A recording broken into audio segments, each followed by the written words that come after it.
Ma'am ரெண்டுலேயே வைக்கலாம் ma'am. ஒன்று தூரத்தில் போய் எடுக்கிறீங்கன்னா உங்களுக்கு டிரான்ஸ்போர்ட்டு அதிகமாகும் இல்லையா? யோசிக்கணும். அதாவது விலை உங்களுக்கு கம்மியாக கிடைக்கும், ஆனால் டிரான்ஸ்போர்ட் அதிகமாக பக்கத்தில் கிடைக்குதுன்னா பொருளோட விலை கம்மியாக இருக்கும். அப்போ எங்கே வாங்கலாம், எப்படி வாங்கலாம், அப்போ நம்ம அப்படிங்கிறத பார்க்கணும். அந்த மெட்டீரியல் நமக்கு எங்கே கிடைக்குதுங்கிறதையும் நீங்கள் பார்க்கணும். பார்த்து அதுக்கான ரெண்டுலே வைங்க.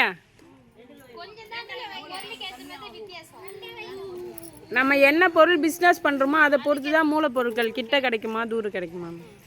ஓகே, நீங்கள் ஏதாவது ஒரு பிஸ்னஸ் மனசில் வச்சு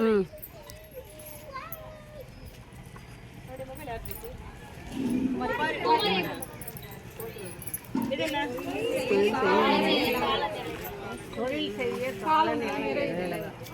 எந்த ஒரு பிசினஸ் பண்ண போறோமோ அதுக்கான கிளைமேட் எப்படின்றது தெரியும். இந்த காலகட்டத்தில் இந்த வேலையை செய்யலாம் அப்படிங்கிறத யோசிக்கணும். இப்போ போயிட்டு ஒரு ஜூஸ் கடை, ஐஸ்கிரீம் கடை இந்த காலத்தில் வைக்கலாமா? வைக்க முடியாது.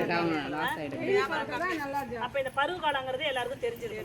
இதை பற்றின போதுமான விழிப்புணர்வும் இதை பற்றின ஒரு புரிதல் நமக்கு தெரியுமான்றதான் கேட்குறாங்க. முதல்ல வைக்கலாம் எல்லாருக்குமே தெரியும் மேம். ஃபர்ஸ்ட் அதெல்லாம் நிர்ணயம் பண்ணி தானே மேம் நம்ம ஸ்டார்ட்டே பண்ணுறோம்.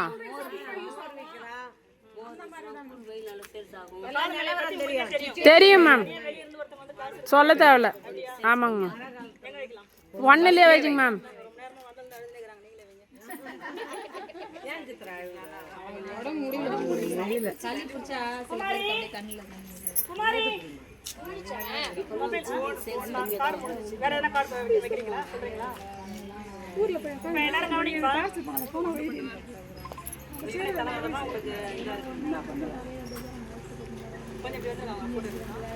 எல்லாரும் கவனிங்க. இப்போ நீங்க ஒரு பிசினஸ் பண்ண போறீங்க அப்படின்னு சொன்னா இப்போ இத்தனை விஷயங்கள் நமக்கு தேவை.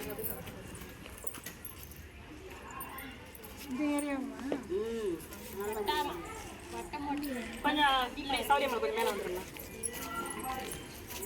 வராங்க சார், நீங்க அப்படி வரீங்களா? இப்படி வந்துருங்கம்மா. அது தெரியறதுக்காக இன்னும் கொஞ்சம் இப்படி மேலே வாங்க. தெரிய மாட்டாங்க தெரிய மாட்டாங்க. Hello hi. அதான் என் வீட்டு வந்துருங்க நான் சொல்லுவேன். நம்ம எந்த ஒரு தொழிலை பண்ணிக்கலாம். Hello hi. ஃபர்ஸ்ட் நீங்க அதுக்கான இப்போ நம்ம வந்து ஓவராலாக பிஸ்னஸ்க்காக எடுத்துருக்கோம் இந்த டாபிக் இல்லையா? நீங்கள் உங்கள் ஊரில் ஒரு தொழில் பண்ண போறீங்க, இல்லை பிளாக் லெவலில் ஒரு தொழில் பண்ண போறீங்க அப்படின்னா எந்த தொழில் எடுக்க போறீங்களோ அதை என்ன பண்ணிக்கணும், மென்ஷன் பண்ணிக்கணும். தொழில் சரிதான். இப்போ நம்ம காமனாக சொல்லியிருக்கோம் தொழில் பேர், இந்த தொழில் நீங்கள் மென்ஷன் பண்ணலை. அப்போ நீங்கள் எந்த தொழில் எடுக்க போறீங்களோ அப்போ என்ன பண்ணிக்கணும், அந்த தொழிலோட பேரை எடுத்துக்கணும். அதுக்கு இங்கே நீங்கள் இந்த சோர்ஸ் எல்லாம் உள்ள வச்சிருக்கோம் இல்லையா, காடு, போக்குவரத்தாக இருக்கட்டும், அந்த தேர்வு செய்கிற இடமா இருக்கட்டும், அந்த உள்ளூர் வெளியூர் தேவைகளாக இருக்கட்டும், இட வசதியாக இருக்கட்டும், விற்பனை தளமாக இருக்கட்டும், அதுக்கான தொழில்நுட்பமாக இருக்கட்டும், மூலப்பொருட்கள் கிடைக்கிற இடமா இருக்கட்டும், இது எல்லா விஷயமே நீங்கள் எந்த தொழிலை எடுக்கிறீங்களோ, எந்த ஊரில் செய்ய போகிறீங்களோ, இல்லை நம்ம பிளாக்ல பண்ண போகிறீங்களோ அதுக்கு எப்படி இருக்குன்றதை வச்சு தான் நீங்கள் இந்த ரிசோர்ஸ் மேப் போடணும். புரியுதுங்களா? ஏன்னா ரிசோர்ஸ் மேப்புங்கிறது ரொம்ப ஒரு அவசியமானதாக இருக்குது. தொழிலுக்குன்னு கிடையாது, நம்ம ஊருக்கே ஒரு ஏதாவது ஒரு நல்ல விஷயங்களை நம்ம கொண்டு வர போகிறோம், ஒரு பில்டிங்கை கொண்டு வர போகிறோம், இல்லை வேறு ஏதாவது குழந்தைங்களுக்கு தேவையான ஒரு படிப்புக்கான ஒரு திட்டத்தை கொண்டு வர போகிறோம் அப்படின்னாலும் அதுக்கான ரிசோர்ஸ் மேப்பை போட்டுட்டு நம்ம எடுத்தோம்னா அது வந்து சரியாக இருக்கும். இது புரியுதா உங்களுக்கு? புரியுது. யார் இப்போ எக்ஸ்பிளைன் பண்ணுவீங்க?